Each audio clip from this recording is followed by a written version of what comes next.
मग बाबासाहेबांचं नाव आहे जो संविधानाला कारणीभूत आहे त्याला तुम्ही संपवायला निघालाय.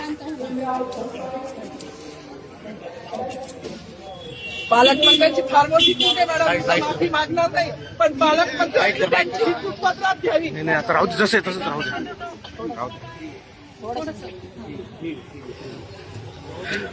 मला मीडियाशी घेणं नाही मॅडम, मला सस्पेंड केलं, मी वाळूचे गाड्या उपसील, मी माती काम करेन, पण बाबासाहेबांची ओळख पुसून येणार नाही. मला सस्पेंड करायचं करू शकता मॅडम. बाबासाहेबाला संपवायचं काम करायचं नाही.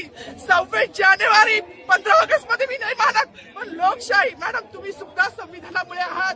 पालकमंत्री सुद्धा पालकमंत्री संविधानामुळे आहे. कोणताही जाती भेद नाही, सगळी समानता त्यांनी दिली आहे. आमच्या कानातुरात होते बाबासाहेबांचं नाव आता तरी भाषणात येईल, मग तरी भाषणात येईल. ज्या लोक संविधानाला लोकशाहीला कारणीभूत आहे त्यांची नावं वारंवार घेतली गेली. मग जो संविधानाला कारणीभूत आहे तो प्रजासत्ताक दिनाचा जो मानकरी आहे त्याचं नाव भाषणात का नाही? कोणाची गाडी